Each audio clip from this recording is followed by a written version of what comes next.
Now, for a unique detail, medieval physicians sometimes used suppositories made from ingredients like salt, honey, and even certain animal products to induce bowel movements, particularly in cases of severe constipation or to prepare a patient for other treatments.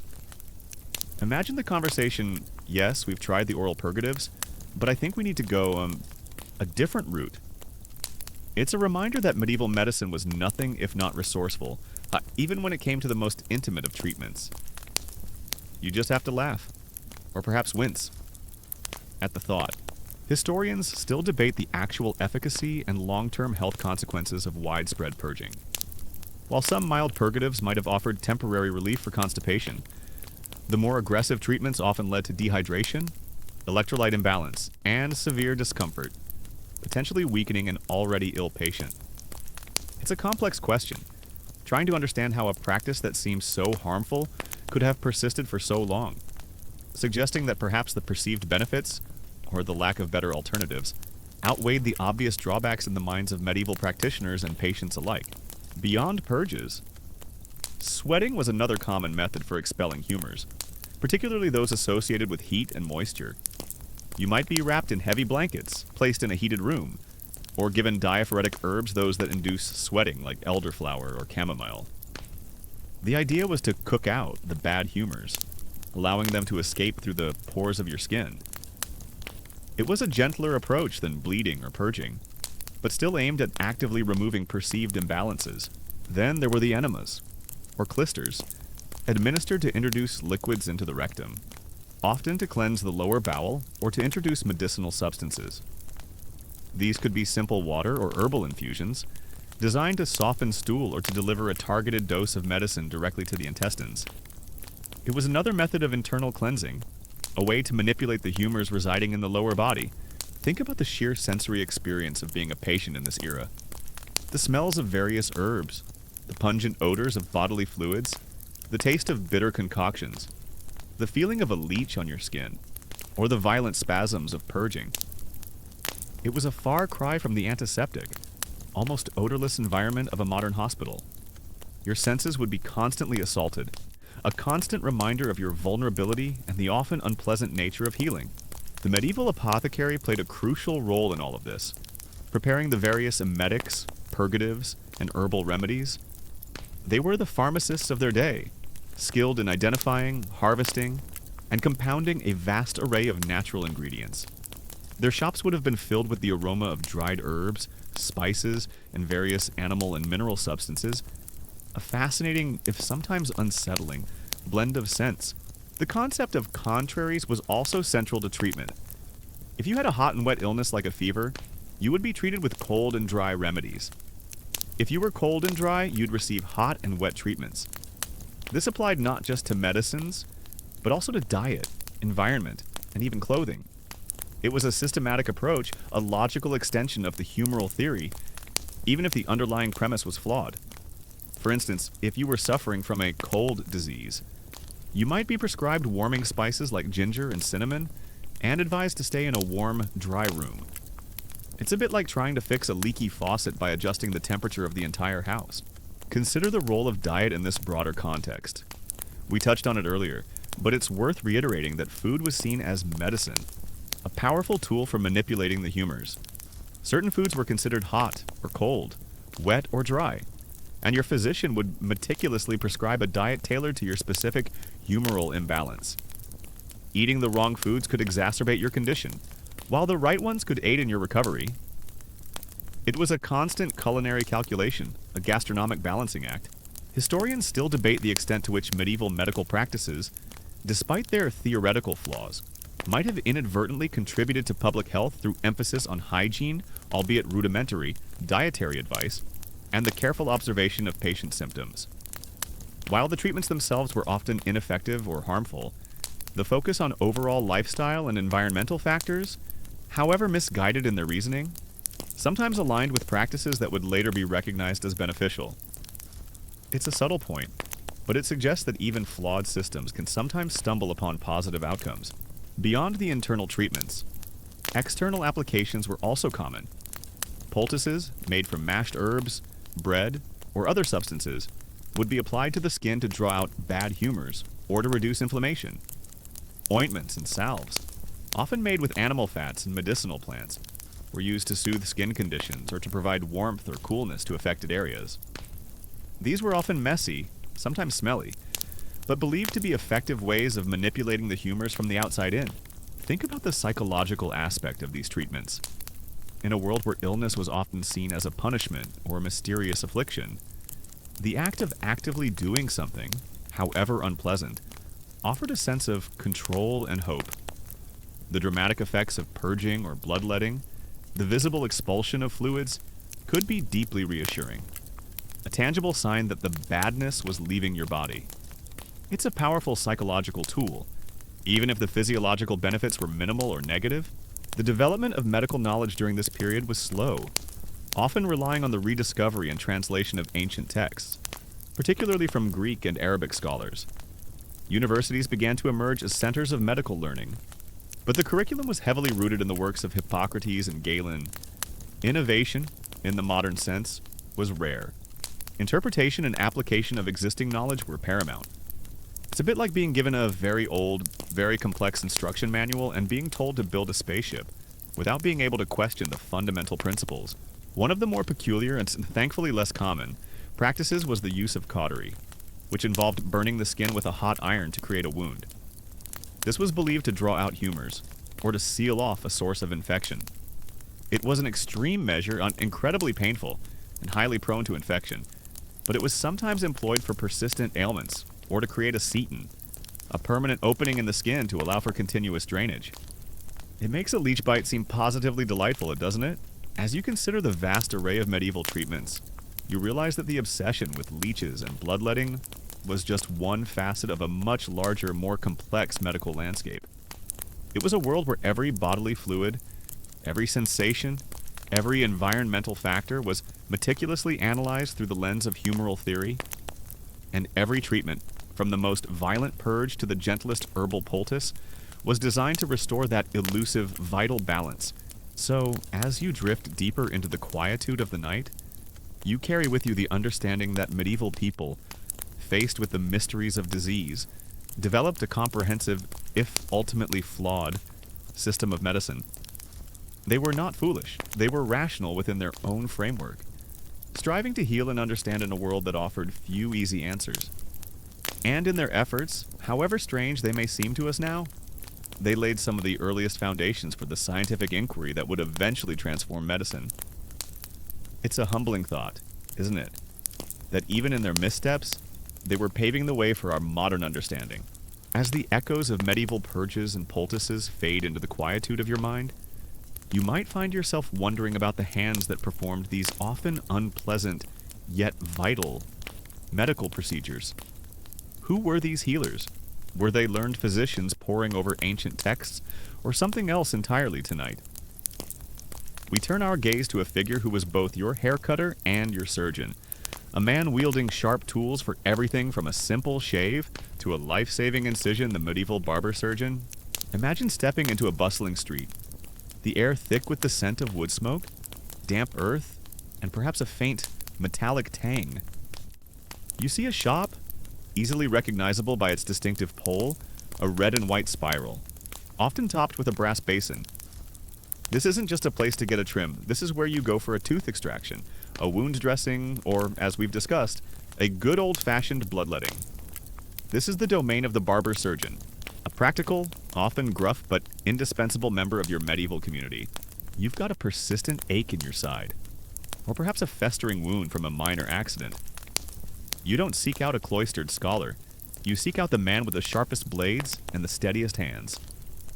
The barber surgeon is a jack of all trades, a craftsman of the human body, whose skills are learned not through university lectures, but through years of apprenticeship and hands-on experience. He's seen it all, from broken bones to boils, and he's not afraid to get his hands dirty. His shop, though perhaps not as pristine as a modern clinic, is his sanctuary. On one wall, rows of gleaming razors hang alongside various lancets, scalpels, and other fearsome-looking instruments. Jars of herbs, bandages, and perhaps a few leeches might sit on shelves, ready for use. The air might carry the faint scent of antiseptic herbs mixed with the more familiar aroma of soap and hair clippings. It's a place of both routine grooming and dramatic intervention, a curious blend of the mundane and the medical. The general historical fact is that barber surgeons were the primary providers of surgical and minor medical care for the vast majority of the medieval population. Distinct from the more learned, university-trained physicians who focused on diagnosis and internal medicine based on humoral theory. They were the practical healers, performing everything from tooth extractions and wound care to setting bones and, of course, bloodletting. Their role was indispensable, bridging the gap between folk remedies and academic medicine. Now, for a unique detail, the iconic red and white striped barber pole, still seen today, originated from the practice of bloodletting. The red stripe symbolized blood, the white stripe represented bandages, and the brass basin at the top was where the leeches were kept, or where blood was collected. So, every time you see that familiar pole, you're looking at a direct, visual link to the medieval practice of draining humors. It's a silent, swirling testament to a bygone era of medicine. It makes you look at your local barbershop a little differently, doesn't it? Historians still debate the precise level of anatomical knowledge possessed by most medieval barber surgeons. While some, particularly those associated with armies or larger towns, gained considerable practical experience through treating injuries and performing dissections, often illicitly, the formal anatomical understanding taught in universities was often based on ancient texts rather than direct observation. It's a fascinating question. How much did they truly understand about the inner workings of the body, beyond what their hands could feel and their eyes could see? Your barber surgeon is a man of action. If you come in with a painful tooth, he'll likely reach for his dental forceps, a formidable-looking tool designed for extraction.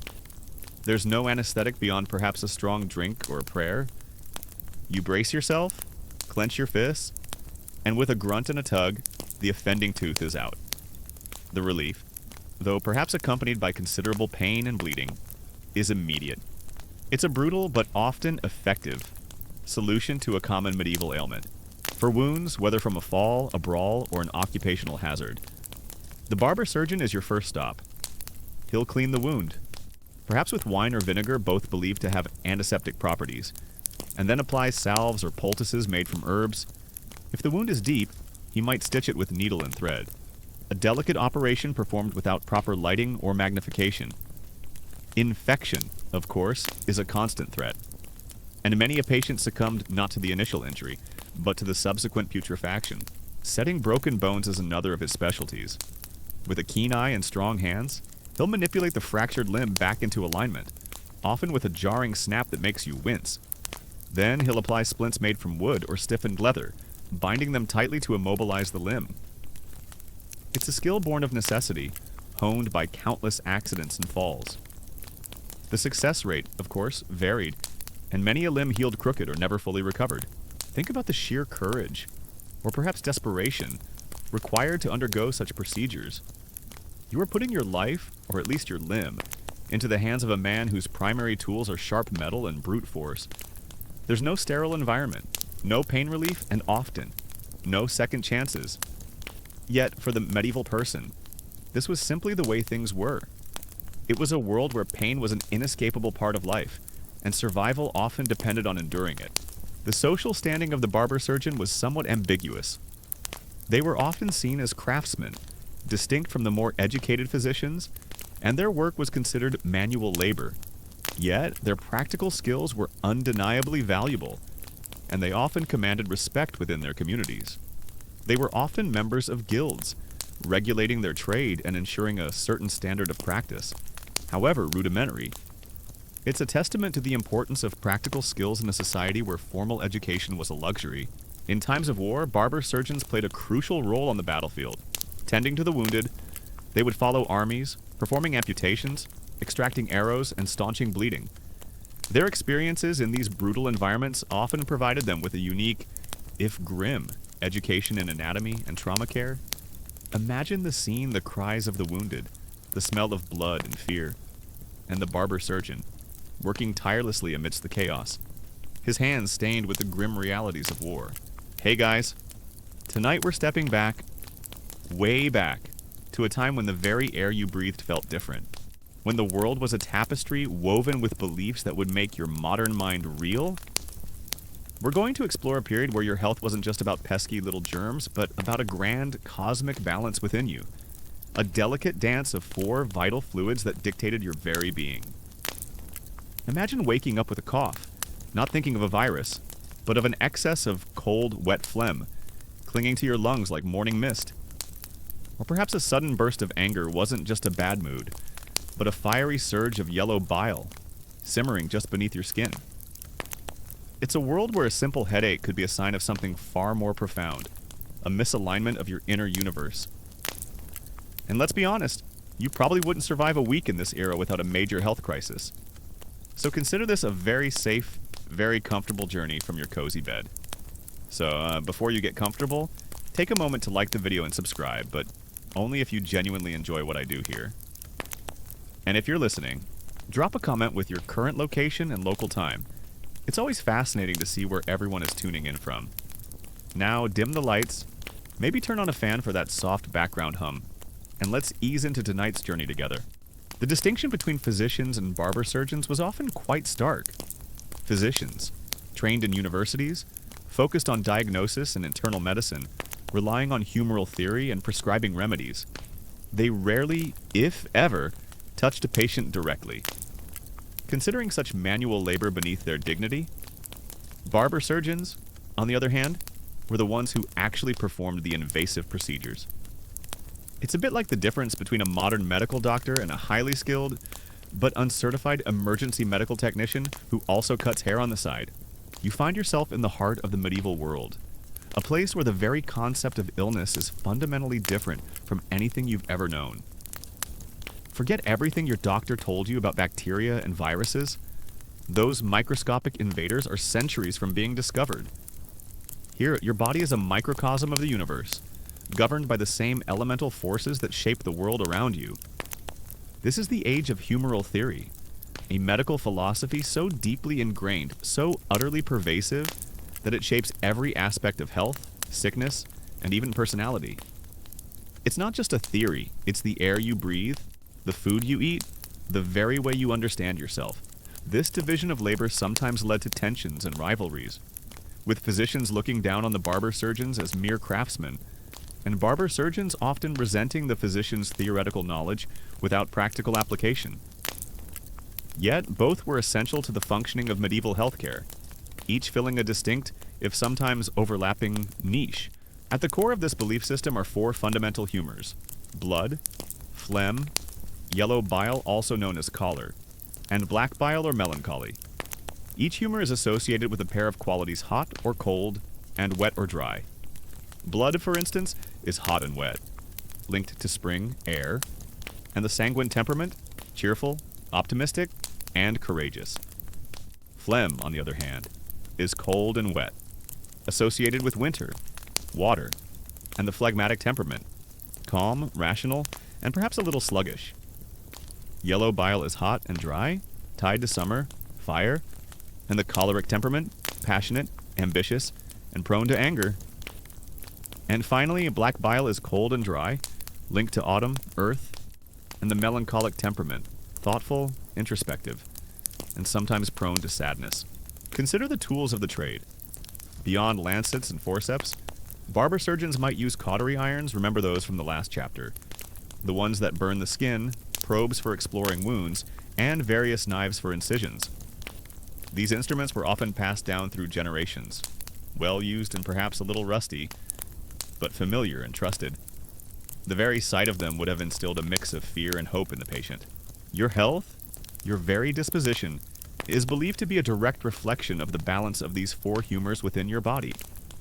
A perfect balance means perfect health, a state of ideal equilibrium, but life, as you well know, is rarely perfect. And in the medieval world, any deviation from this delicate balance, any excess or deficiency of a single humor, is what causes illness. You wake up one morning feeling sluggish and heavy, perhaps with a persistent cough. Your local barber surgeon, or perhaps a more learned physician if you're lucky enough to afford one, would immediately suspect an excess of cold, wet phlegm. It's not a chest infection, it's a humoral imbalance. The training of a barber surgeon was entirely practical. A young apprentice would begin by sweeping the shop, sharpening tools and observing his master, Slowly, he would progress to assisting with minor procedures, learning by doing, absorbing the techniques and knowledge through direct experience. There were no textbooks on surgical technique, no formal exams beyond the approval of his guild. It was a system built on mentorship and hands-on learning, a direct transmission of practical skill. This isn't just about physical ailments, it's about your entire being. Are you prone to fits of rage? Too much yellow bile, simmering like a forgotten stew. Do you find yourself melancholic, lost in thought, perhaps a little withdrawn? Clearly an excess of black bile weighing down your spirit. This holistic view means that treating an illness isn't just about addressing a symptom. It's about restoring the internal harmony. It's like trying to tune an orchestra where each instrument represents a humor. And if one is too loud or too quiet, the whole symphony goes awry. And sometimes, the solution to a loud trumpet yellow bile might just be to let some air out of the room. If you catch my drift. Historians still debate the true impact of medieval surgical interventions on patient survival rates. While some procedures, like setting simple fractures or draining abscesses, likely improved outcomes. The lack of anesthesia, sterile technique, an understanding of infection meant that more complex surgeries often resulted in death from shock, blood loss, or post-operative infection. It's a grim reality, but it highlights the immense challenges faced by both practitioners and patients in an era without modern medical advancements. The origins of this theory stretch back to ancient Greece, to figures like Hippocrates, often called the father of medicine, and later refined by the Roman physician Galen. Their ideas, meticulously preserved and translated, became the bedrock of medieval medical thought, passed down through generations of scholars and practitioners. For over 1,000 years, this was the way to understand the human body. Imagine a scientific paradigm so dominant that it goes largely unchallenged for centuries. It's a testament to the intellectual power of these ancient thinkers, even if their conclusions, by modern standards, seem wildly off the mark. Think about the psychological resilience of both the barber surgeon and the patient. The barber surgeon, performing painful procedures without the benefit of modern pain relief, had to develop a certain detachment, a steely resolve. And the patient, enduring these interventions, had to possess an almost superhuman tolerance for pain and uncertainty. It's a stark reminder of how different life was, how much more visceral and immediate the experience of illness and healing truly was. Every aspect of your medieval life is influenced by this humoral understanding. Your diet, for example, isn't just about nutrition, it's about maintaining your humoral balance. If you're feeling too hot and dry, you might be advised to eat foods considered cold and wet, like cucumbers or fish. Feeling too cold and wet. Perhaps some warming spices and dry meats are in order. It's a culinary dance, a constant adjustment to keep your inner humors in check. Even the seasons play a role. Spring, being hot and wet, might naturally increase your blood, making you more susceptible to certain conditions, while autumn's cold and dry nature could exacerbate issues related to black bile. It's a beautifully intricate, if ultimately flawed, system. The barber surgeon's role extended beyond physical ailments. They might also be called upon to perform minor cosmetic procedures, such as removing warts or moles, or even to assist with childbirth in some communities, though midwives were typically the primary caregivers for birthing. Their versatility made them central figures in the daily lives of medieval people, always ready to address a wide range of bodily complaints. Consider the general historical fact that bloodletting, the practice of intentionally drawing blood from a patient, was one of the most common and pervasive medical treatments throughout the Middle Ages, directly stemming from the belief that an excess of blood was a frequent cause of illness. You'd see barber surgeons, often with their striped poles representing blood and bandages, a historical nod to the practice, performing this procedure for everything from fevers to headaches, from inflammations to mental disturbances. It was the go-to remedy, the medieval equivalent of take 2 aspirin and call me in the morning. Except, with more actual blood. As you drift deeper into the quiet hum of the night, you begin to appreciate the complex, often brutal realities of medieval medicine. The barber surgeon, with his sharp tools and practical skills, was a vital link in the chain of healing, a testament to humanity's enduring struggle against illness. He was not a scholar, but a doer, a man who faced the raw, messy truth of the human body with courage and competence, Now, for a unique detail, did you know that medieval physicians often diagnosed illnesses by meticulously examining your urine? They weren't just looking for color. They'd observe its clarity, its smell, and even its taste. Yes, you heard that right. Taste. They'd use a urine wheel, a chart displaying various shades and conditions of urine, to help them determine which humor was out of whack. Imagine the job interview for that position. So, what are your qualifications for urine tasting? Well, I have a very discerning palate. It's a detail that truly highlights the sensory, often unappealing, nature of medieval diagnostics.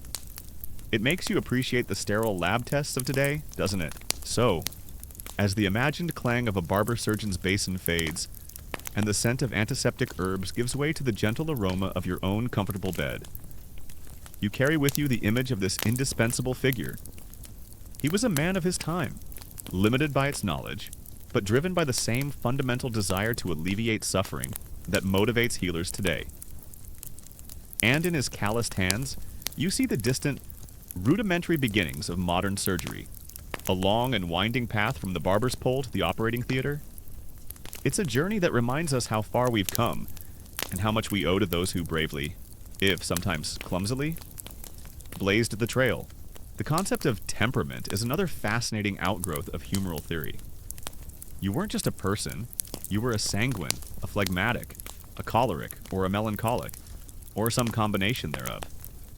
This wasn't just a descriptive label, it was believed to influence your personality, your strengths, your weaknesses, and your susceptibility to certain diseases. If you were a choleric, you were seen as naturally fiery and ambitious, but also prone to anger and liver problems. If you were melancholic, you were thoughtful and artistic, but might struggle with depression and digestive issues. It was a complete personality framework, a medieval Myers-Briggs test, but with more emphasis on your internal fluids, as the imagined sounds of the barber surgeon's shop fade into the gentle hum of your fan, and the faint scent of antiseptic herbs gives way to the familiar comfort of your own bed. You might find yourself pondering the sheer difficulty of understanding illness in the medieval world. Without the benefit of modern science, without microscopes or sophisticated lab tests, how did anyone figure out what was wrong tonight? We'll explore a world where diagnosing illness was a profound puzzle, often solved by observing the most peculiar signs and portents. A detective story played out with limited clues and boundless belief, historians still debate whether the widespread practice of bloodletting, while based on a flawed understanding of physiology, might have occasionally provided symptomatic relief through the placebo effect, or by temporarily reducing blood pressure in certain conditions.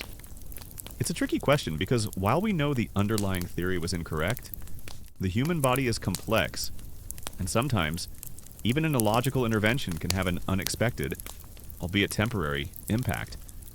Or perhaps it was simply that people believed it would work. And sometimes, belief is a powerful medicine in itself. It's a fascinating academic rabbit hole, trying to separate genuine physiological effect from the power of expectation. You wake up feeling unwell. Perhaps it's a persistent cough, a dull ache, or a general malaise that saps your strength. In your modern life, you'd likely book an appointment with your doctor, who would run a series of tests, ask specific questions, and eventually provide a diagnosis based on scientific evidence. But in the medieval world, your journey to understanding your ailment is far more enigmatic. A blend of keen observation, ancient wisdom, and a healthy dose of intuition. Think about the environment you live in. The air, the water, the very soil, all are believed to have humoral qualities. Living in a damp, marshy area might predispose you to phlegmatic conditions, while a hot, dry climate could exacerbate choleric tendencies. This meant that public health, in a rudimentary sense, was also tied to humoral theory. Draining swamps, ensuring good ventilation, and even the layout of towns could be seen through a humoral lens, aimed at creating an environment conducive to humoral balance. It's a subtle reminder that even in seemingly unscientific times, people were trying to understand and control their surroundings for the sake of health. Your first step might be to consult a local wise woman or a village elder, someone with a reputation for knowing the old ways, for understanding the subtle shifts in the body and the environment. Or, if you have the means, you might seek out a university-trained physician, A man, almost always a man who has studied the texts of Hippocrates and Galen, and who understands the intricate dance of the humors. Regardless of who you consult, their diagnostic tools are remarkably simple, yet profoundly relied upon. The physician's role, then, was less about fighting specific diseases and more about acting as a humoral detective, constantly assessing your internal state. They'd examine your pulse, the color of your skin, the warmth of your body, and, as we've discussed, the contents of your chamber pot. Every sign, every symptom, was a clue in the grand puzzle of your humoral balance. And their treatments were designed to restore that balance bleeding, to reduce excess blood, purging to expel unwanted humors through vomiting or defecation, sweating to release heat and moisture, or dietary changes to adjust your internal qualities. It was a constant process of fine-tuning, a medieval mechanic trying to get your internal engine running smoothly. The most immediate and pervasive method of diagnosis is observation. The physician or healer will look at you, truly look at you. They'll note the color of your skin. Is it pale, flushed, jaundiced? They'll observe your eyes. Are they clear, watery, bloodshot? They'll examine your tongue. Is it coated dry, discolored? Every visible symptom is a clue, a piece of the puzzle that points towards a humoral imbalance. It's a bit like trying to diagnose a car problem by just looking at the paint job, but with a lot more historical precedent. It's easy for us, with our modern understanding, to dismiss these practices as primitive or even harmful. But for the people of the Middle Ages, this was sophisticated science, the accumulated wisdom of centuries. It was the best explanation they had for why people got sick, and it offered a coherent framework for treatment. They weren't ignorant. They were operating with the most advanced knowledge available to them, and in a world where disease was rampant and life often brutally short, any explanation, any hope of a cure, was eagerly embraced. It's a humbling thought, isn't it? How much of what we consider cutting edge today might be viewed with similar amusement by future generations? Perhaps our obsession with probiotics will seem just as quaint as their belief in leeches. Only time will tell. Then comes palpation. The physician will feel your pulse, not just for its rate, but for its strength, its rhythm, its very character. Is it strong and bounding, suggesting an excess of blood, or weak and thready, indicative of a deficiency? They might feel the warmth of your skin, the tension in your muscles, the swelling of your joints. Their hands are their primary diagnostic instruments, sensitive probes gathering tactile information about your internal state. As you settle deeper into your medieval slumber, the concept of humoral balance, which seemed so alien just moments ago, begins to feel almost intuitive. You've grasped the idea that your very essence, your health, your moods, are all dictated by the delicate interplay of blood, phlegm, yellow bile, and black bile. Now, let's zoom in on one of these humors, the one that perhaps held the most sway, the one that medieval practitioners were most eager to manipulate blood, but perhaps the most famous, and certainly the most visually striking diagnostic tool is uroscopy, the examination of urine. We touched on this briefly before, but it bears a deeper dive. You would provide a sample of your urine in a special glass flask, often called a matula. The physician would then hold it up to the light, meticulously observing its color, clarity, and sediment. Was it clear as spring water, or cloudy with a murky sediment? Was it a healthy yellow, or tinged with red, green, or even black? Imagine a world where a fever isn't just a symptom, but a roaring bonfire within you, fueled by an excess of hot, wet blood. Or perhaps a sudden, throbbing headache isn't merely a sign of stress, but a pressure cooker building in your skull. Too much sanguine fluid pushing against the confines of your cranium. In this era, blood wasn't just the life-giving fluid we understand today. It was a potent force, capable of both sustaining and sickening you. It was the most visible, like the most tangible of the humors, and thus, often the most immediate target for intervention. The general historical fact is that uroscopy, the visual examination of urine, was one of the most important and widely practiced diagnostic methods in medieval medicine, with physicians meticulously observing its color, clarity, and sediment to determine humoral imbalances and predict the course of a disease. It was considered a cornerstone of medical diagnosis, often more relied upon than direct physical examination. You wake up feeling flushed, Your skin warm to the touch? Your pulse a little too quick? You might also feel a bit irritable, or perhaps unusually energetic. These are all classic signs of an excess of blood, a condition known as plethora. It's like a garden hose with too much water pressure. Something has to give. And in the medieval mind, that something often meant letting some of that excess fluid out. This wasn't a last resort. It was often the first line of defense, a fundamental pillar of medical practice. Now, for a unique detail, medieval uroscopy charts, or urine wheels, were elaborate diagrams that depicted dozens of different shades and conditions of urine, each corresponding to a specific humor, organ, or disease state. A physician might spend hours poring over these charts, comparing your sample to the illustrations, trying to pinpoint the exact nature of your ailment. Imagine trying to match a paint swatch to a specific shade of urine. It required a very keen eye, and perhaps a very strong imagination. It's a bit like a medieval version of What's My Color, but with much higher stakes.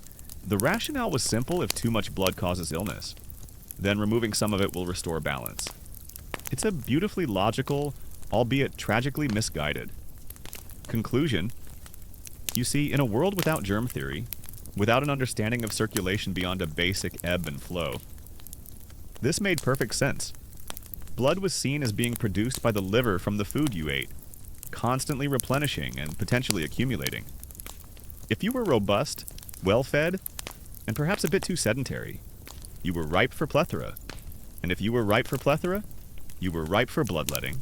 Historians still debate the extent to which medieval physicians truly believed in the diagnostic accuracy of uroscopy, given its obvious limitations by modern standards. While it provided a convenient and non-invasive way to gather information, and certainly offered a visual aid for explaining diagnoses to patients, its actual scientific value was minimal. Some scholars suggest it was as much a performative act, designed to impress and reassure the patient, as it was a genuine diagnostic tool. It's a fascinating question of belief versus practicality. The practice itself was ancient, stretching back to Egyptian times, but it reached its zenith in the Middle Ages and persisted well into the 19th century. It wasn't just for the sick. It was often a preventative measure, a seasonal cleansing to ward off illness. You might visit the barber surgeon in the spring, a time when blood was believed to naturally increase, to have a bit of your excess drained away, just to stay ahead of the game. Think of it as a medieval detox, but instead of green juice, it involved a sharp blade. Beyond the visual, the physician might also smell the urine, noting any unusual odors. And yes, as we briefly mentioned, some even tasted it, looking for sweetness, a sign of sweet urine disease, which we now know as diabetes or bitterness. While unappealing to us, these sensory observations were crucial in a world without chemical analysis. It's a testament to their dedication, or perhaps their lack of alternatives, that they would resort to such methods. There were several methods for bloodletting, each with its own nuances. The most common was venesection, or phlebotomy, where a vein, usually in the arm, the median cubital vein, if you're curious about the specifics, was opened with a lancet. You'd sit or lie down, perhaps on a rough wooden bench, while the barber surgeon, often a burly man with calloused hands, prepared his tools. The lancet, a small, sharp, double-edged knife, would be wiped clean, though certainly not sterilized in any modern sense. A basin, often made of brass or pewter, would be placed beneath your arm to catch the flow. The physician's questions would also be a part of the diagnostic process, though perhaps not in the systematic way a modern doctor would interview you. They might ask about your diet, your sleep patterns, your emotional state, and even the season or the astrological alignment at the time you fell ill. Remember, everything was interconnected, and your lifestyle, your environment, and the cosmos all played a role in your humoral balance. The barber surgeon might tie a tourniquet above the elbow to make the vein swell. Then, with a quick, decisive cut, the blood would begin to flow. You'd watch it, perhaps with a mixture of fear and fascination, as the dark red fluid pulsed into the basin. The amount of blood removed varied wildly, from a few ounces to a pint or more, depending on the severity of your condition, your constitution, and the barber surgeon's judgment, or lack thereof. Some patients were bled until they fainted, a sign that the bad blood had been sufficiently removed. It's a wonder anyone survived the cure, let alone the disease. Consider the role of astrology in diagnosis. Many medieval physicians were also skilled astrologers, believing that the position of the stars and planets at the time of your birth, or at the onset of your illness, could influence your humoral constitution and the course of your disease. They might consult astrological charts, looking for planetary alignments that indicated a predisposition to certain ailments, or a favorable time for treatment. It's a holistic approach that blends medicine with the celestial, a beautiful, if unscientific, tapestry of belief. Another common method, especially for localized pain or inflammation, was cupping. This involved heating a small glass or horn cup, creating a vacuum, and then placing it on your skin. The suction would draw blood to the surface, creating a large purplish bruise. Sometimes the skin would be scarified first, meaning small cuts would be made with a lancet before the cup was applied, allowing blood to be drawn directly from the capillaries. This was considered less invasive than venesection, but still aimed at releasing stagnant or excessive humors. It's like a medieval hickey, but with a medical purpose. The concept of crisis was also central to medieval diagnosis and prognosis. Illness was seen as a battle within the body, a struggle between the humors. A crisis was a turning point, a moment when the body either overcame the imbalance or succumbed to it. Physicians would meticulously observe the patient, looking for signs of a crisis, such as a sudden fever, a profuse sweat, or a dramatic change in urine. This was the moment when the body was believed to be actively expelling the bad humors, or when the disease was reaching its peak.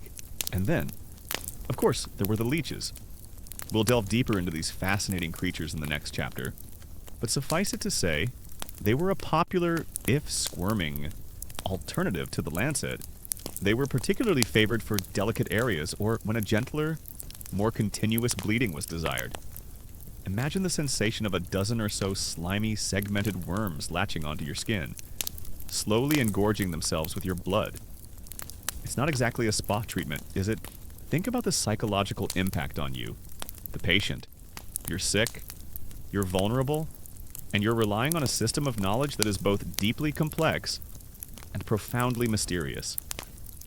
The physician, with his learned air and his strange rituals of examination, holds immense power. His diagnosis, however vague or unsettling, is your only guide. And the hope he offers, however uncertain, is often the most potent medicine of all.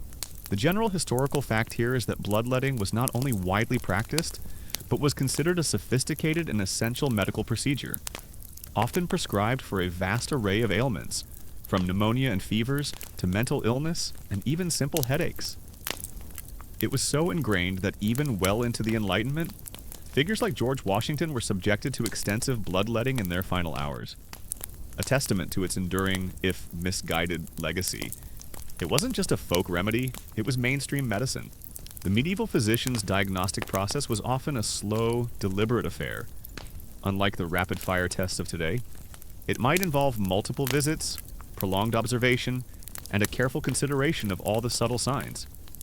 They were detectives, piecing together fragments of information, trying to discern the invisible forces at play within your body. It's a testament to human ingenuity, trying to make sense of the incomprehensible with the tools at hand. Now, for a unique detail, medieval medical texts sometimes differentiated between good and bad blood, based on its color and consistency as it flowed from the vein. Dark, thick, or clotted blood was considered bad and indicative of illness, while bright red, free-flowing blood was seen as good.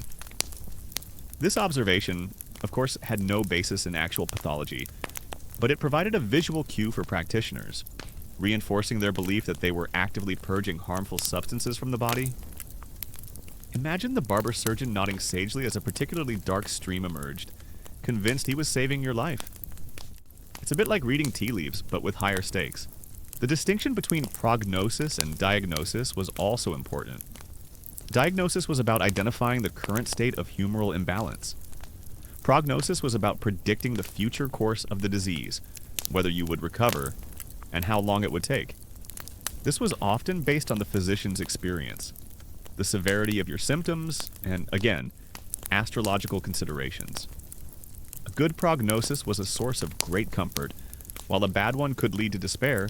The sheer ubiquity of bloodletting meant that almost everyone, at some point in their lives, would experience it. It was a common sight, a familiar sound, and a shared experience. The barber surgeon's shop, with its distinctive pole, was a hub of community activity, a place where you might go for a shave, a haircut, and a quick bleed, all in one visit. It's a far cry from your sterile, appointment-only doctor's office. Historians still debate whether the detailed, albeit flawed, diagnostic practices of medieval physicians, particularly their emphasis on patient observation and the systematic categorization of symptoms, might have inadvertently laid some groundwork for later, more scientific approaches to clinical examination. While their theoretical framework was incorrect, the act of careful observation and recording of patient signs was a valuable skill that would evolve over time. It's a subtle but important point about the continuity of medical practice. Even across vast shifts in understanding, historians still debate the true impact of widespread bloodletting on medieval mortality rates. While it's clear that the practice often weakened patients, making them more susceptible to infection or simply exacerbating their underlying conditions, some scholars argue that in specific rare instances such as severe hypertension or polycythemia, conditions unknown to medieval medicine, it might have offered temporary, albeit accidental, relief. It's a complex ethical and historical puzzle, trying to ascertain whether a practice so deeply flawed in its premise could ever have had a genuinely beneficial, if unintended, outcome. It's like asking if throwing a bucket of water on a fire might occasionally put out a tiny spark. Even if you're aiming at the wrong building, consider the role of the patient's narrative. While physicians relied heavily on their own observations, they would also listen to your account of your symptoms, your feelings, and your experiences. This subjective information, though filtered through the lens of humoral theory, was still a valuable part of the diagnostic puzzle. It's a reminder that even in a highly theoretical medical system, the patient's voice still held some weight. The risks, of course, were enormous. Infection was rampant, given the lack of sterile instruments and practices. Blood loss could lead to severe anemia, weakness, and even death. And for patients already weakened by disease, the additional stress of bloodletting could be the final straw. Yet, the belief in its efficacy was so strong that these adverse outcomes were often attributed to the severity of the illness itself, or perhaps to the patient's inherent weakness, rather than the treatment. It's a powerful testament to the human capacity for confirmation bias, isn't it? The language of diagnosis was often rich with metaphor and symbolism. Illnesses weren't just colds or fevers. They were described in terms of heat and cold, dryness and moisture, reflecting the underlying humoral imbalance. You might have a cold disease of the brain, or a hot humor in the liver. This descriptive language, and while not scientifically accurate, provided a vivid framework for understanding and communicating about illness. Think about the psychological impact on you, the patient.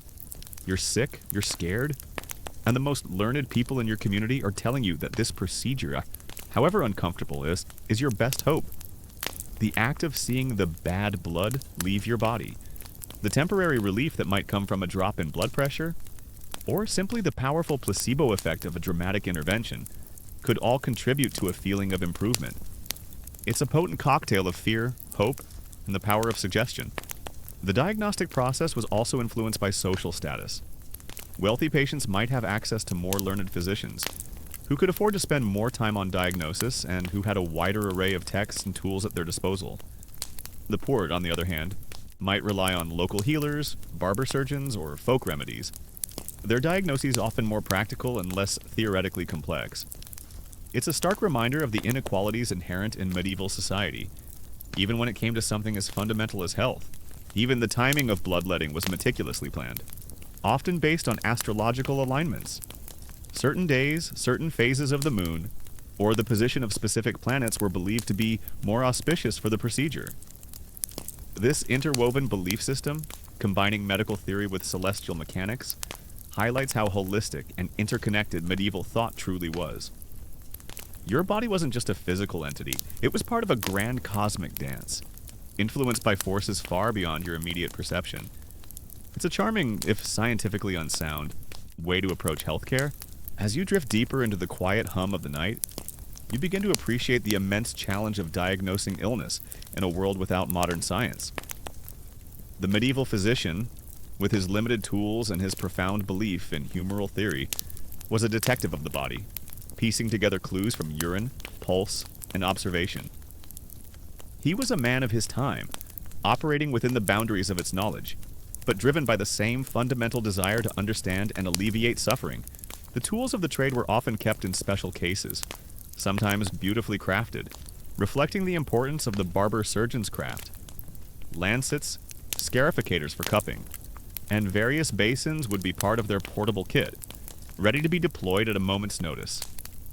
These instruments, though simple by modern standards, were the cutting edge of medieval medical technology, and the skill of the barber-surgeon in wielding them, in accurately hitting a vein, was a matter of considerable pride and reputation.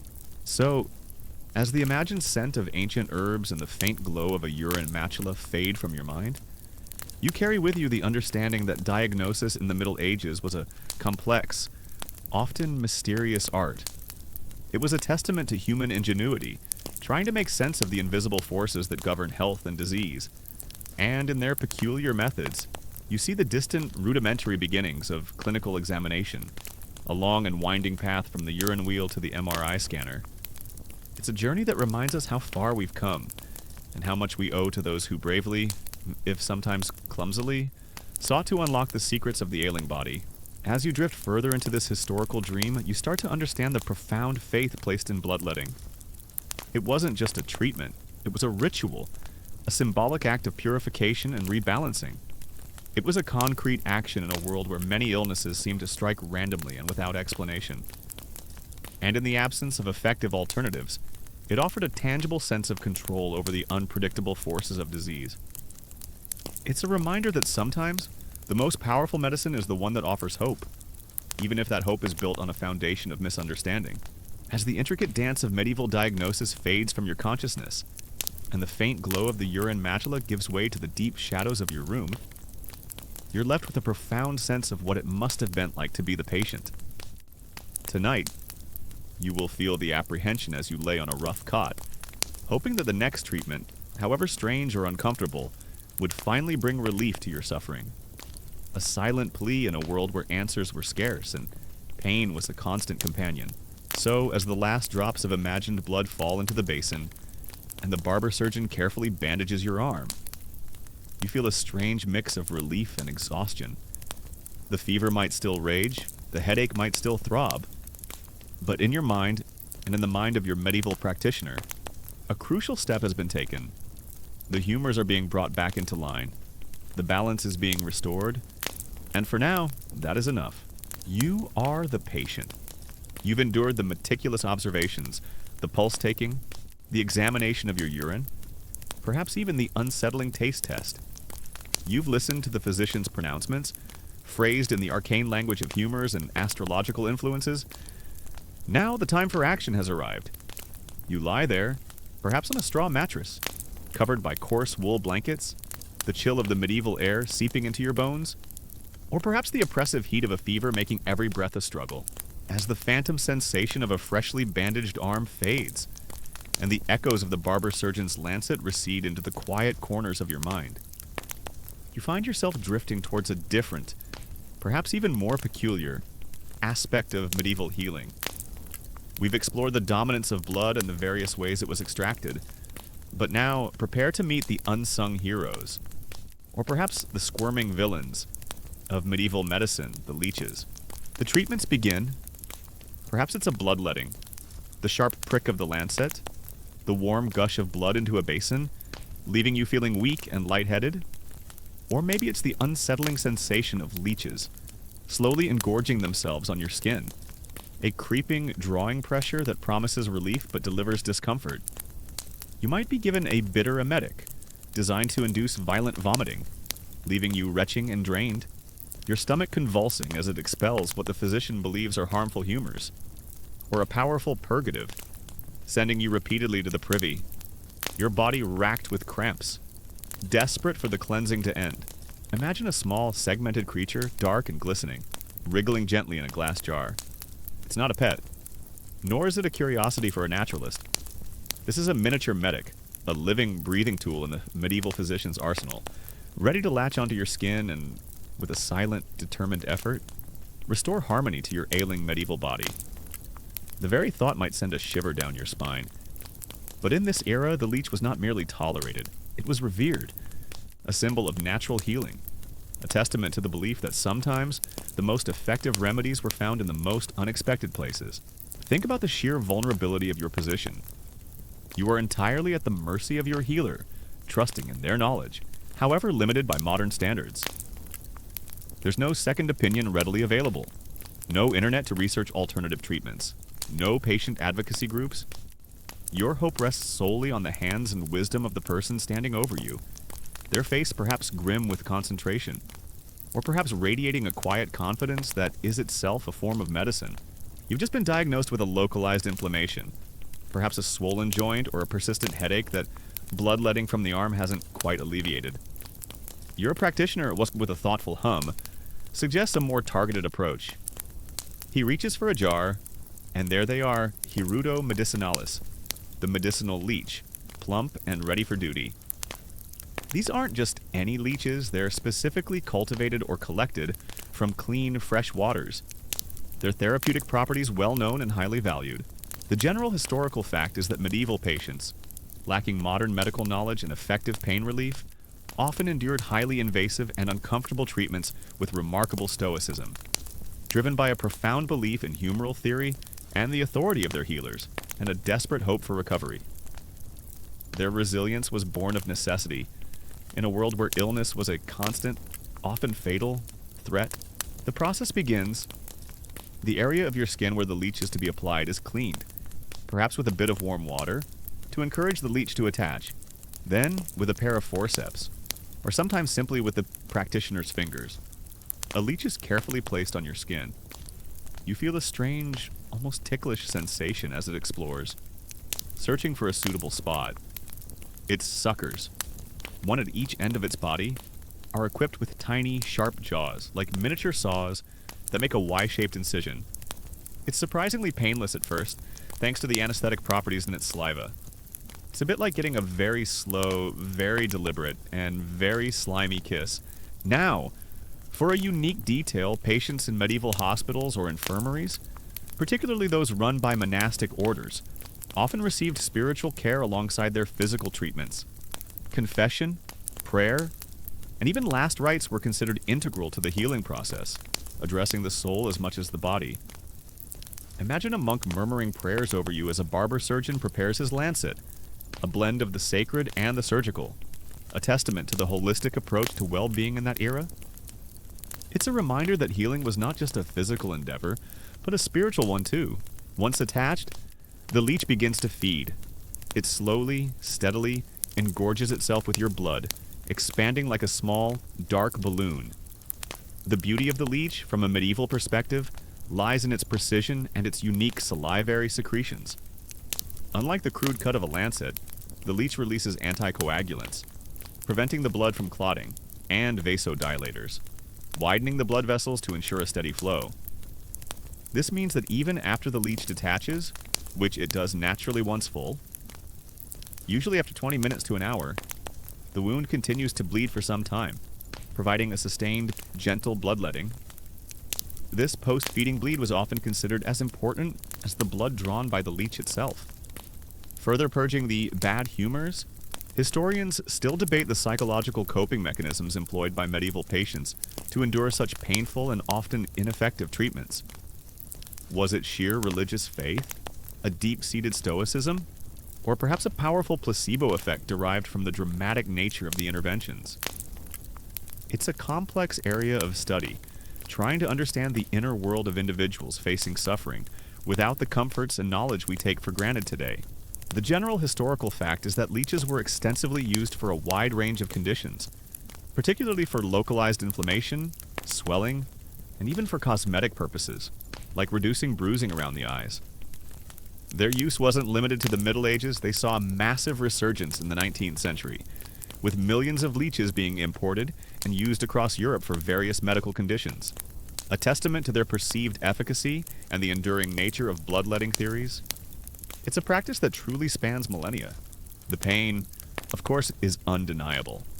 Every cut, every purge, Oh, every manipulation of a broken bone is felt acutely. There are no anesthetics, beyond perhaps a strong draft of wine or a herbal sedative that might dull the edges but never truly erase the agony. You learn to brace yourself, to clench your teeth, to focus on the promise of relief, however distant. Your body becomes a battleground, and you, the patient, are caught in the crossfire.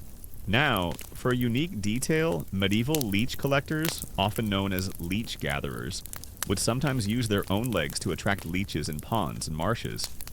They would wade into the water, allowing the leeches to attach to their skin, then carefully remove them and place them in jars for sale to physicians and barber surgeons. Imagine that job description: must be comfortable with aquatic invertebrates, possess a high pain tolerance, and have a strong stomach for blood. It's a fascinating, if slightly horrifying, glimpse into the specialized, often unsavory, trades of the past. Talk about earning your living one bite at a time. Consider the waiting, the agonizing hours or days between treatments, where you lie in discomfort, wondering if the last intervention worked, if the next one will bring the turning point. The medieval concept of crisis meant these periods of waiting were filled with intense anticipation, watching for the signs that your humors were finally rebalancing, or that the disease was reaching its peak before receding.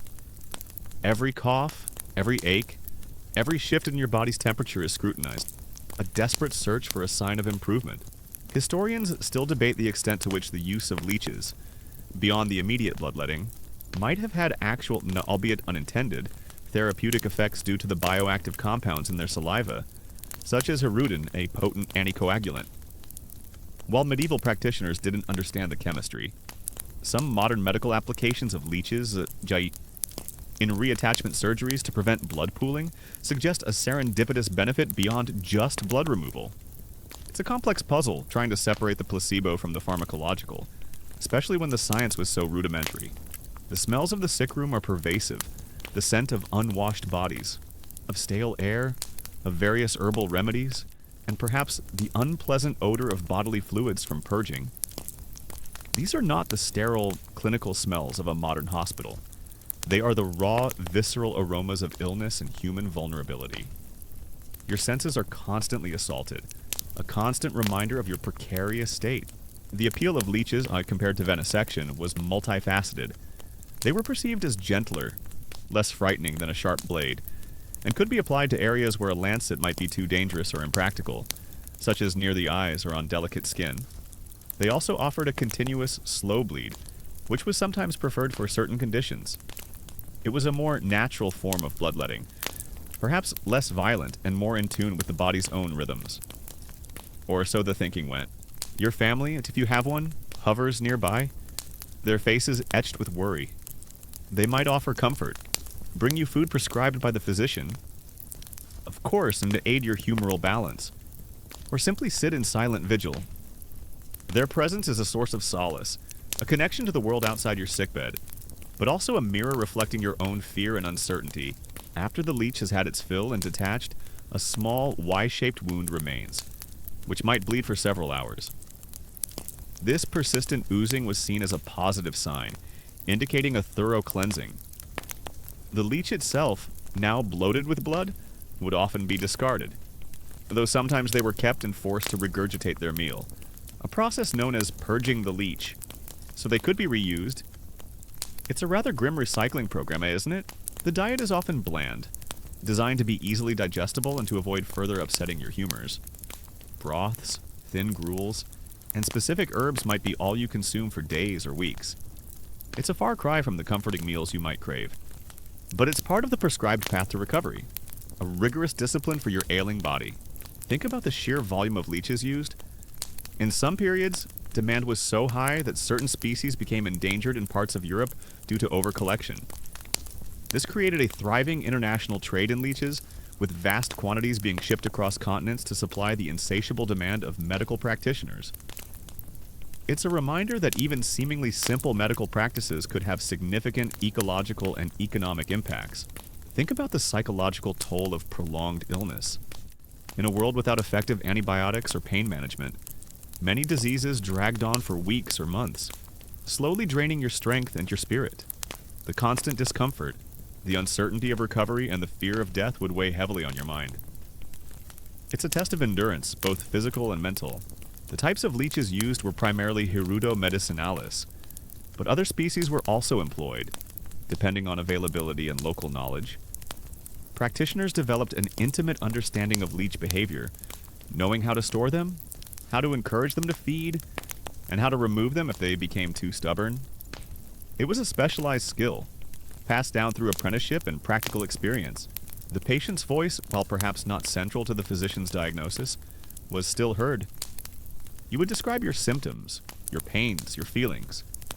And while the physician would interpret these through the lens of humoral theory, your subjective experience was still part of the equation.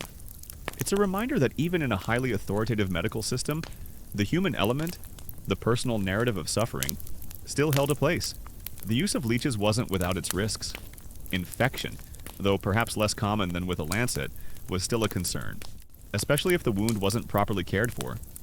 Excessive bleeding, particularly if multiple leeches were applied or if the patient had a bleeding disorder, could lead to anemia or even death. And, of course, the psychological aversion to these creatures was and still is a significant factor for many patients. Imagine trying to convince a squeamish patient that a handful of blood-sucking worms are exactly what they need. Don't worry, they're friendly. You might hear as one slowly makes its way towards your earlobe. Historians still debate the extent to which medieval patients truly understood the complex humoral theories that underpinned their treatments. While they might not have grasped the intricacies of galenic physiology, they certainly understood the concept of balance and imbalance, and the idea that certain interventions were designed to restore that balance. Their acceptance of these often harsh treatments suggests a deep-seated cultural belief in the system, even if the scientific details were beyond their comprehension. Despite these drawbacks, the leech remained a staple of medical practice for centuries, a testament to its perceived effectiveness within the humoral framework. Its ability to draw blood, its natural anticoagulants, and its targeted application made it a versatile and valuable tool. It was a small creature with a big role in the history of medicine, a testament to humanity's enduring quest for healing, even when the understanding of disease was still in its infancy. The role of faith was paramount for many patients. Illness was often seen as a divine punishment or a test of faith. Prayers, pilgrimages, and appeals to saints were common alongside medical treatments. Healing was a holistic endeavor, encompassing both the physical and the spiritual. You might wear a religious amulet, pray fervently for recovery, or promise a pilgrimage if you were spared. It's a powerful intertwining of belief systems, where the sacred and the secular were inseparable. Consider the role of observation in medieval medicine. While the underlying theories were flawed, practitioners were keen observers of symptoms and the effects of their treatments. The sight of a swollen area reducing after leech application, or the perceived improvement in a patient's demeanor after a sustained bleed, would reinforce their belief in the efficacy of the treatment. It's a classic example of correlation being mistaken for causation. But in a world without controlled trials, observation was often the only guide. Consider the social implications of being ill. If you were poor, prolonged illness could mean financial ruin for your family, as you couldn't work and treatments, however rudimentary, still cost money. If you were wealthy, you might have access to better care, but even then, the outcome was far from guaranteed. Illness was a great equalizer, striking down rich and poor alike. Though the wealthy often had more comfortable sickbeds and a wider array of options, the cultural perception of leeches also varied. While generally accepted as a medical tool, they also carried connotations of the grotesque or the parasitic. Yet, their medical utility often outweighed any aesthetic revulsion. It's a fascinating interplay between cultural attitudes and practical necessity, where a creature often associated with unpleasantness becomes a symbol of healing. The patient's journey through medieval illness was one of profound trust and immense endurance. You placed your faith in the hands of healers, in the wisdom of ancient texts, and in the power of prayer. You endured treatments that would make a modern person blanch, all in the desperate hope of regaining that elusive humoral balance, of returning to a state of health and vitality. As you reflect on the tiny, blood-sucking healers, you realize that their story is more than just a historical curiosity. It's a window into a different way of thinking about the body, about illness, and about the natural world. It highlights the ingenuity, and sometimes the desperation, of people trying to alleviate suffering with the knowledge available to them. And it reminds you that even the most seemingly bizarre medical practices can be deeply rooted in a coherent, if ultimately incorrect, worldview. As you drift deeper into the quiet hum of the night, you begin to truly feel the weight of what it meant to be a patient in the Middle Ages. The pain, the uncertainty, the strange and often brutal treatments, all endured with a quiet fortitude born of necessity. It's a testament to the human spirit's capacity for resilience, for hope in the face of overwhelming odds. So, as the last imagined leech detaches, leaving behind a small, still oozing wound, you feel a strange sense of calm.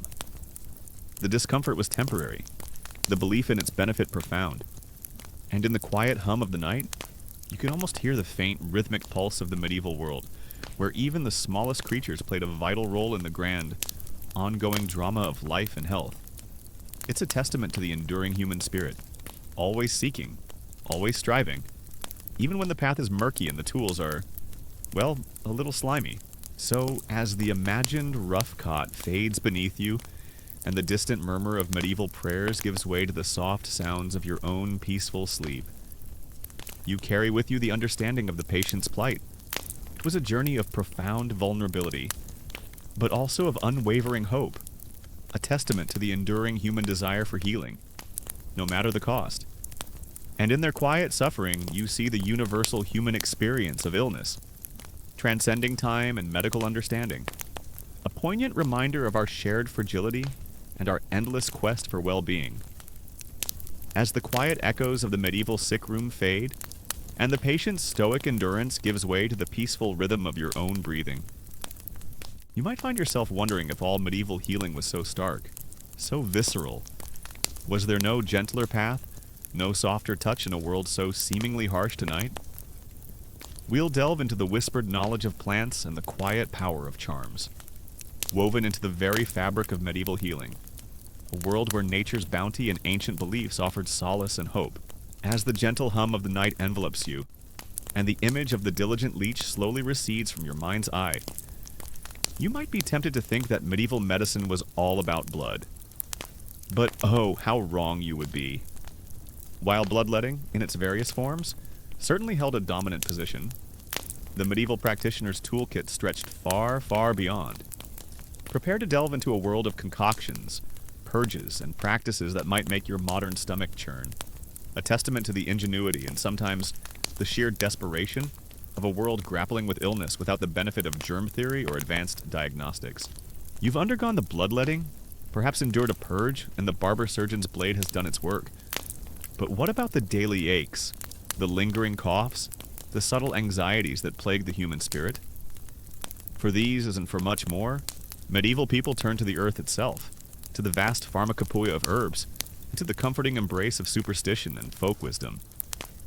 It's a softer side of healing, a blend of practical botany and profound belief. You've survived the leeching. Perhaps you even feel a tiny bit lighter, a subtle shift in your internal balance. But your ailment persists, or perhaps a new one arises. What now? The answer lies in a vast and often bewildering array of treatments, all aimed at restoring that elusive humoral equilibrium. If blood was the primary humor to be controlled, the others, phlegm, yellow bile, and black bile, also needed their respective exits. And these exits were often, shall we say, less than dignified? Imagine a quiet garden, perhaps nestled behind a monastery wall or tended by a village wise woman. Here, rows of plants grow, not just for food, but for medicine.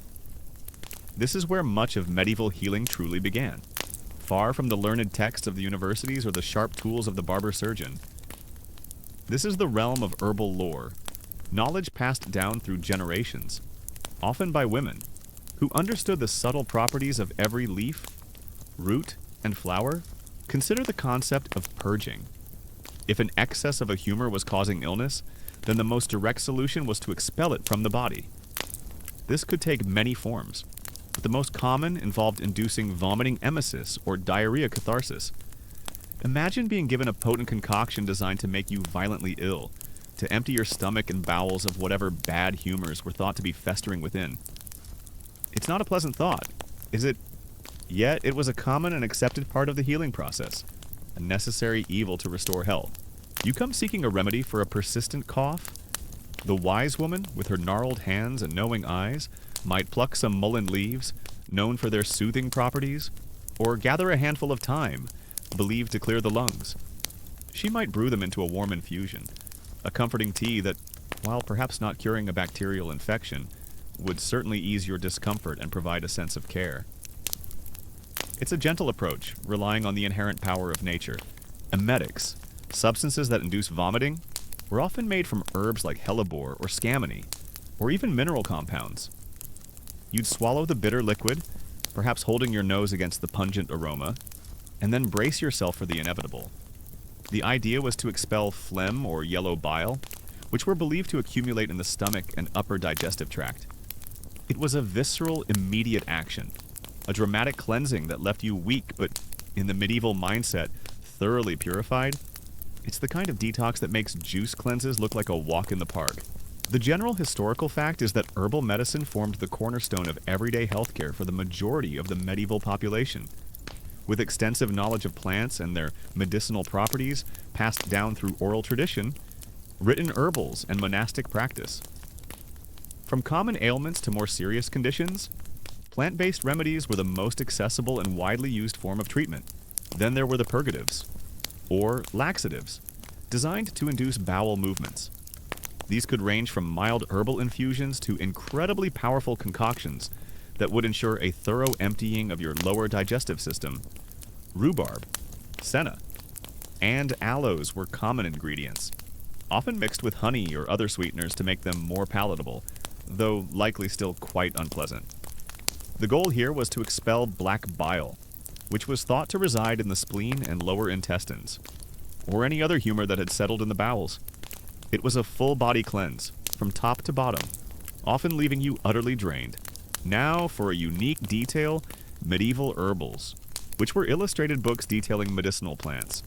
Often included not only descriptions of the plants and their uses, but also astrological charts indicating the best times to harvest them for maximum potency. It was believed that the celestial bodies influenced the efficacy of the herbs, adding another layer of cosmic connection to the healing process. Imagine consulting a book that tells you exactly when the moon is in the right phase to pick your dandelion roots for liver complaints. It's a blend of botany and cosmology, a truly enchanting, if unscientific, approach. The general historical fact is that purging through emetics and purgatives was almost as common as bloodletting in medieval medical practice, used to expel what were believed to be excess or corrupted humors from the digestive system. It was a fundamental component of humoral therapy, aimed at restoring balance by actively removing perceived internal impurities. You'd be hard-pressed to find a medieval patient who hadn't experienced one form of purge or another. Historians still debate the extent to which the efficacy of medieval herbal remedies was due to genuine pharmacological properties versus the powerful placebo effect, or simply the body's natural healing capabilities. While many herbs used had active compounds, willow bark for pain relief, containing salicylates. The often complex preparations and the belief systems surrounding their use make it challenging to isolate specific therapeutic benefits. It's a fascinating area of study, trying to untangle the science from the folklore.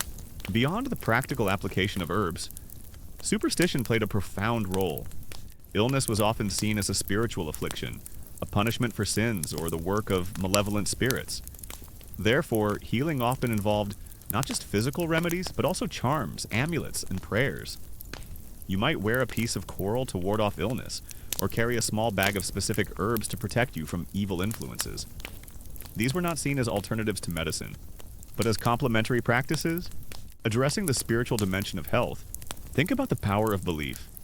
If you truly believe that a certain charm would protect you, or that a specific prayer would aid your recovery, that belief itself could have a profound impact on your well-being.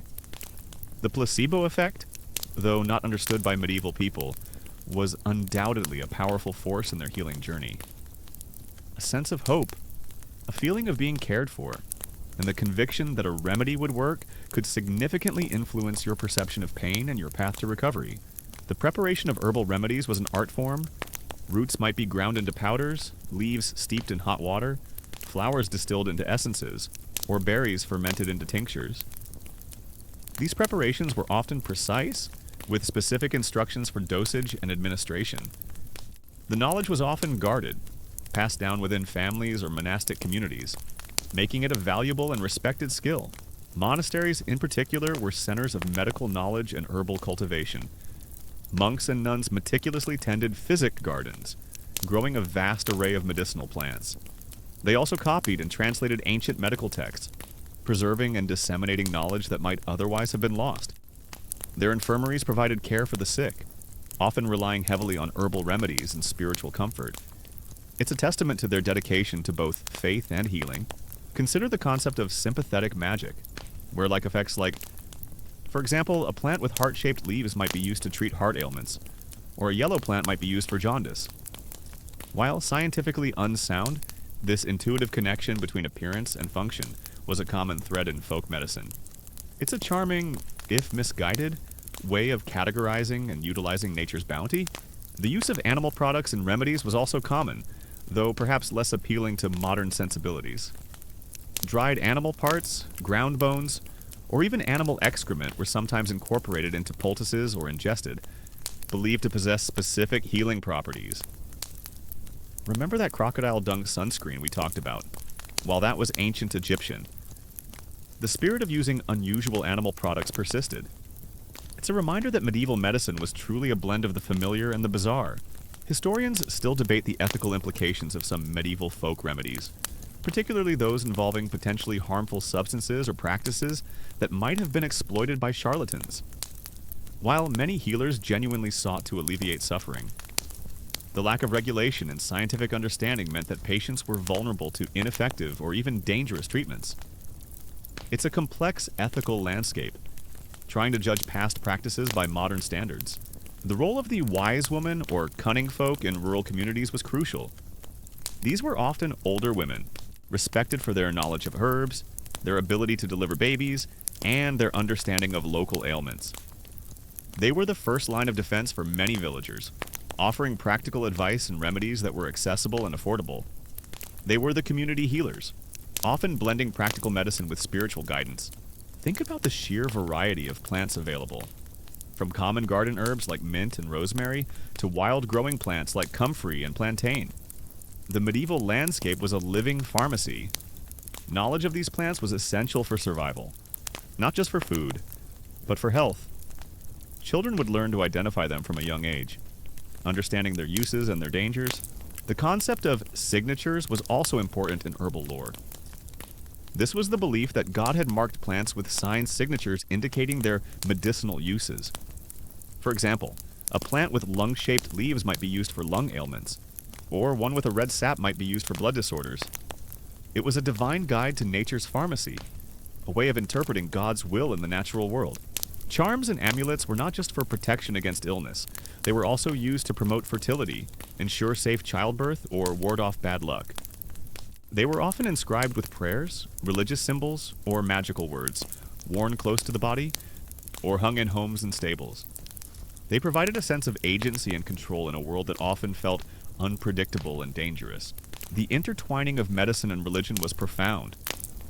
Many saints were associated with specific ailments, and pilgrimages to their shrines were a common form of seeking healing. Relics of saints were believed to possess miraculous healing powers, and touching or being near them could bring about a cure. It was a testament to the deep faith that permeated every aspect of medieval life, including health. As you drift deeper into the quiet hum of the night, you begin to appreciate the rich tapestry of medieval healing, a blend of practical herbalism and profound spiritual belief. It was a world where nature's bounty and ancient wisdom offered solace and hope, where the line between medicine and magic was often blurred, and where faith was as potent a remedy as any herb. So, as the imagined scent of dried herbs and the faint whisper of ancient prayers fade from your mind, you carry with you the understanding of this gentler, yet equally complex, side of medieval medicine. It was a journey into the heart of folk wisdom, a testament to humanity's enduring quest for healing, no matter the tools or the beliefs. And in their reliance on nature and their profound faith, you see the distant, rudimentary beginnings of pharmacology, and the timeless human need for comfort and hope in the face of suffering.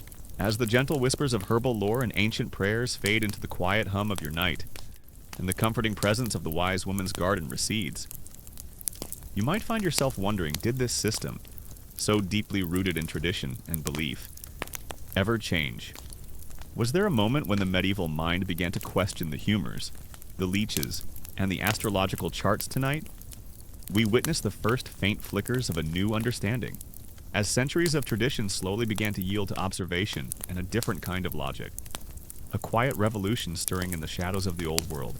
You've lived through the era of humoral dominance, experienced its treatments, and understood its logic.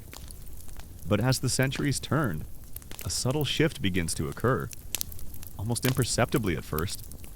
It's not a sudden, dramatic revelation. No single eureka moment that shatters the old paradigm. Instead, it's a gradual accumulation of observations, a slow dawning of new questions, and a quiet dissatisfaction with answers that no longer fully explain the complexities of the human body. Imagine a physician, perhaps a little more curious than his peers, meticulously observing a patient. He performs the usual uroscopy, feels the pulse, and prescribes the standard humoral remedies. But he also starts to notice discrepancies, patterns that don't quite fit the established theories. Why does one patient with an excess of blood respond differently to bloodletting than another?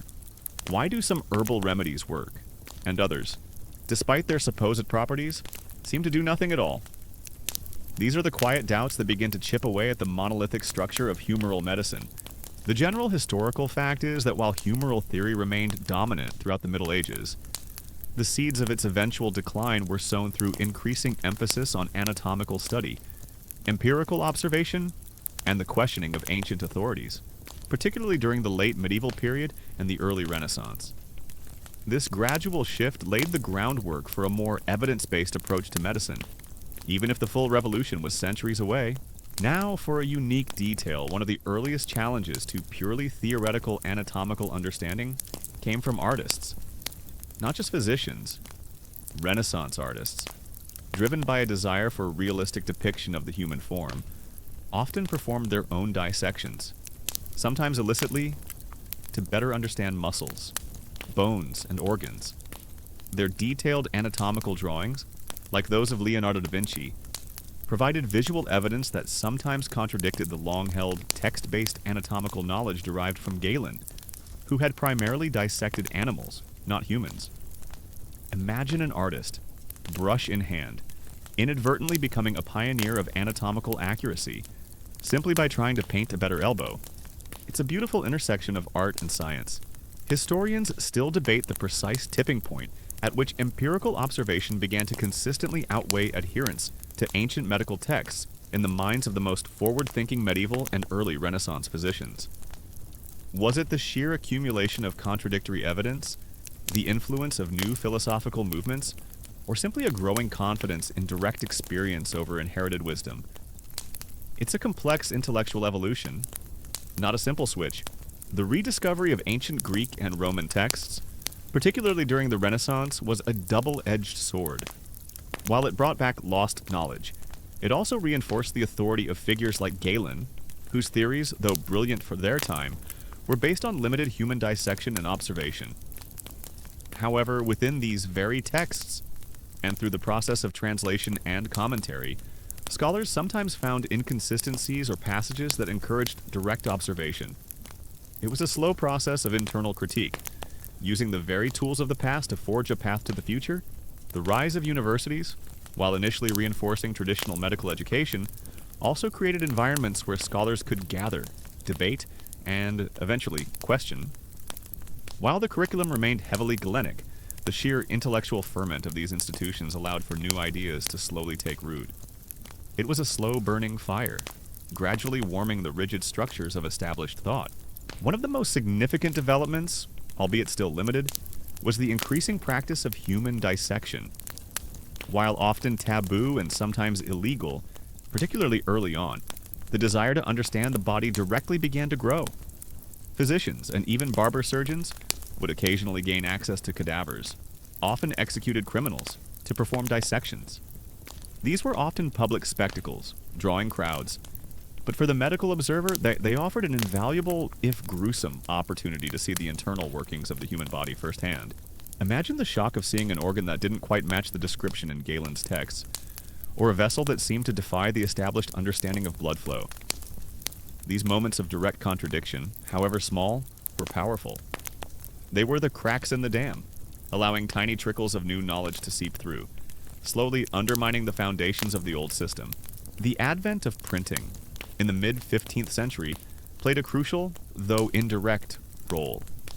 While it initially helped to disseminate the old texts more widely, it also allowed for the quicker spread of new ideas, new observations, and new anatomical drawings. A single groundbreaking anatomical illustration could now reach a wider audience, sparking discussions and challenges to established wisdom. It was a technological leap that inadvertently accelerated the pace of intellectual change. Consider the role of practical experience. Barber surgeons, who dealt with wounds, broken bones, and the raw realities of the human body on a daily basis, often developed a more empirical understanding of anatomy and physiology than their university-trained counterparts. Their observations, though often unwritten and unformalized, contributed to a growing body of practical knowledge that sometimes diverged from the theoretical. They were the unsung empiricists, learning from every cut and every broken bone. The Black Death, a devastating plague that swept through Europe in the mid-14th century, also had a profound, if indirect, impact. The sheer scale of death and the apparent ineffectiveness of traditional humoral remedies forced some practitioners to question the very foundations of their medical understanding. When the established treatments failed so spectacularly, it opened a space for new ideas, new approaches, and a desperate search for more effective solutions.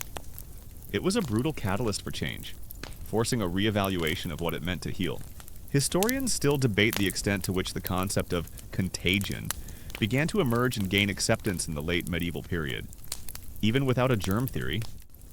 While the understanding was rudimentary, observations of how diseases spread through contact and the implementation of early quarantine measures like those in Venice to protect against plague suggest a growing, albeit unscientific, recognition of disease transmission. It's a fascinating precursor to modern epidemiology, born of necessity and observation.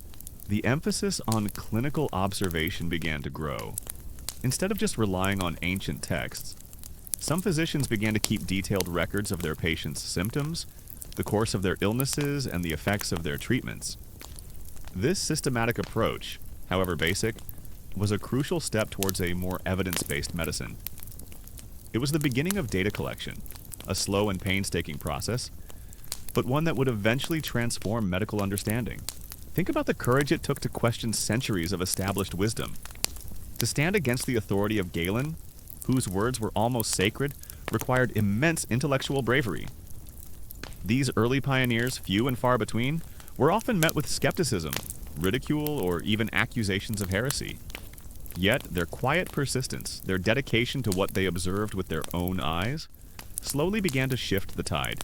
The development of new instruments, however simple, also contributed to this awakening. The invention of spectacles, for example, allowed for clearer observation of symptoms and anatomical details.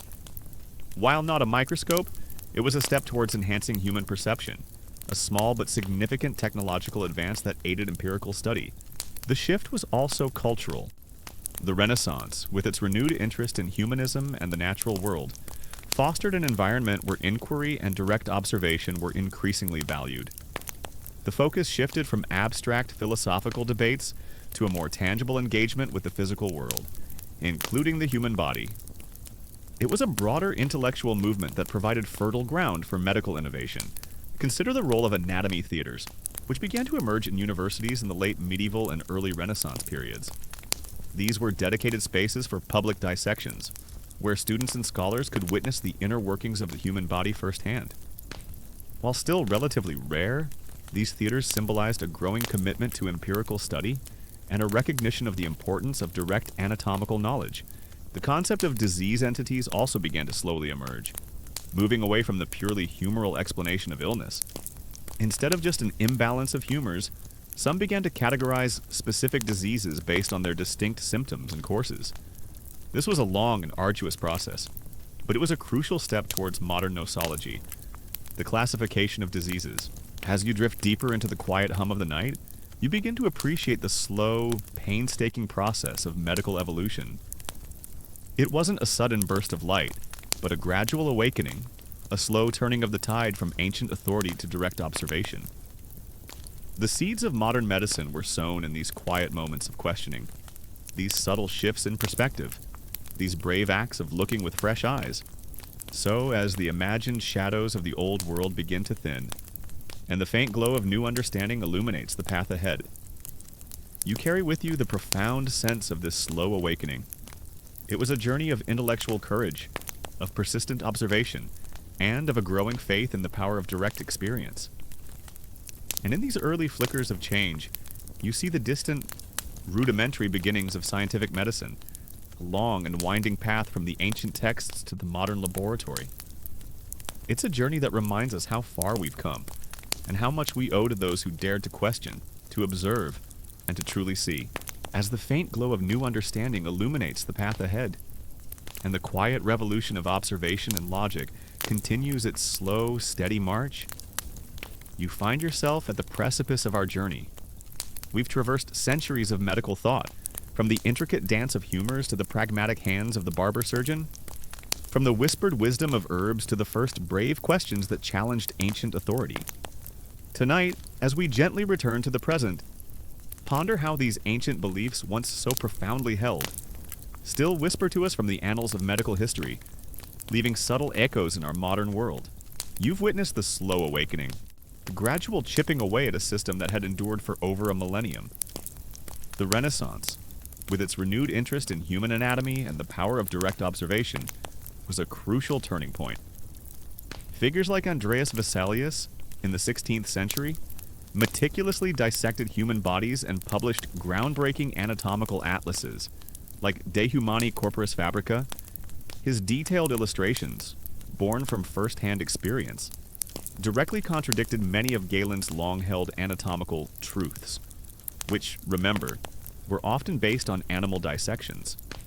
Imagine the shock of seeing a human muscle or bone that simply didn't match what the revered ancient texts described. It was like finding a glaring typo in the most sacred book of all. This wasn't just about correcting anatomical errors, it was about a fundamental shift in methodology. It was the assertion that direct observation, empirical evidence, held more weight than the unquestioned authority of the past. This was a radical idea, a quiet rebellion against intellectual dogma. It paved the way for a new era of scientific inquiry, where questions were asked, experiments were conducted, and knowledge was built brick by painstaking brick, rather than simply inherited. The general historical fact is that the scientific revolution, beginning roughly in the 16th century, profoundly transformed medicine by emphasizing empirical observation, experimentation, and systematic inquiry, leading to the eventual dismantling of humoral theory and the emergence of modern anatomical, physiological, and pathological understanding. This period marked a decisive break from the ancient authorities that had dominated medical thought for so long. Now, for a unique detail, while the concept of germs wouldn't be fully understood until the 19th century.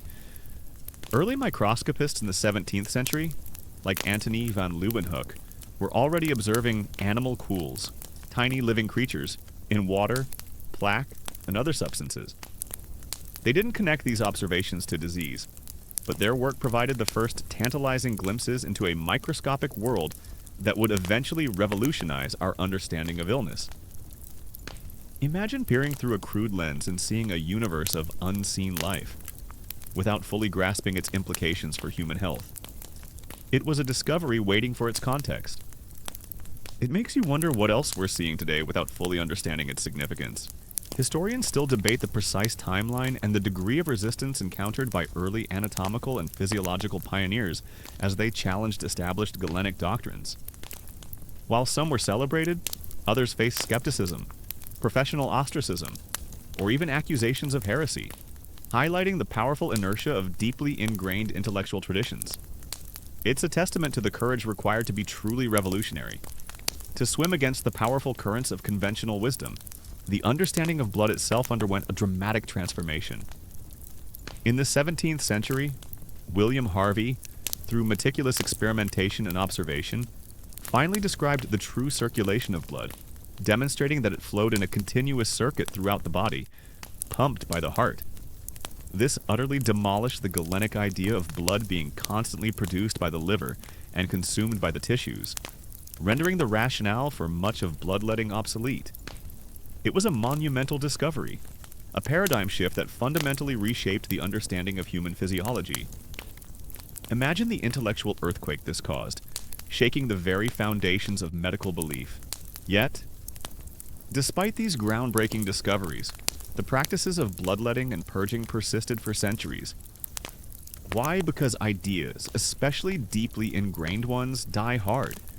It takes time for new knowledge to disseminate, for old habits to break, and for a new generation of practitioners to embrace a different way of thinking. The very authority of the ancient texts, so revered for so long, continue to exert a powerful pull, even in the face of contradictory evidence.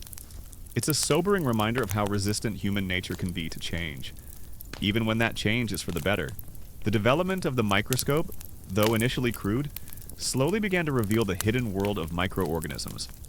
It wouldn't be until the 19th century, with the work of Louis Pasteur and Robert Koch, that germ theory truly took hold, definitively linking specific microorganisms to specific diseases. This was the ultimate nail in the coffin for humoral theory, providing a far more accurate and actionable explanation for illness. It was the moment when the invisible became visible, and the true enemy of health was finally unmasked. Think about the echoes of humoral theory that still linger in our language and culture. We still talk about people having a sanguine temperament, optimistic, a phlegmatic disposition, calm, being choleric, irritable, or melancholy, sad. These words, born from a medieval medical theory, have transcended their original scientific meaning and become part of our everyday vocabulary, a linguistic fossil of a bygone era. It's a subtle reminder of how deeply ingrained these ancient ideas once were. Even today, in some alternative medicine practices, you might find echoes of the medieval desire for detoxification, or cleansing, a modern interpretation of purging the body of perceived impurities. While the scientific basis is vastly different, the underlying human desire to rid the body of bad stuff remains a powerful motivator. It's a fascinating continuity of human concern. Even as the scientific explanations evolve, the concept of balance itself, so central to humoral theory, remains a powerful metaphor in modern health and wellness. We talk about balancing our diet, balancing our hormones, balancing our work and life. While the specific humors are gone, the underlying idea of equilibrium as essential for well-being persists. It's a testament to the enduring appeal of simple, elegant concepts, even when the details change. Historians still debate the long-term impact of the shift from a holistic, patient-centered approach, where the patient's entire lifestyle and environment were considered, to a more disease-specific, reductionist model that emerged with modern science. While the latter led to incredible breakthroughs in treating specific diseases, some argue that the former, despite its flaws, fostered a more comprehensive view of the patient as a whole person. It's a critical discussion about the trade-offs inherent in scientific progress. The journey from medieval medicine to modern healthcare is a story of relentless curiosity, of courageous questioning, and of the slow, often painful accumulation of knowledge. It's a testament to the human spirit's unwavering desire to understand, to heal, and to alleviate suffering. We stand on the shoulders of giants, both the brilliant thinkers who laid the foundations of ancient medicine and the brave pioneers who dared to challenge them. As you drift deeper into the quiet hum of the night, you begin to appreciate the immense arc of medical history. The medieval world, with its leeches and its humors, was not a period of ignorance, but a period of earnest inquiry, operating within the limits of its knowledge. And in its eventual transformation, you see the triumph of empirical observation, the power of scientific method, and the relentless march towards a deeper understanding of the human body. So, as the imagined echoes of ancient beliefs gently fade, and the soft light of modern understanding fills your mind, you carry with you the profound sense of this long journey. It's a journey that reminds us how far we've come, how much we owe to those who came before, and how the quest for healing continues, ever evolving, ever seeking new truths.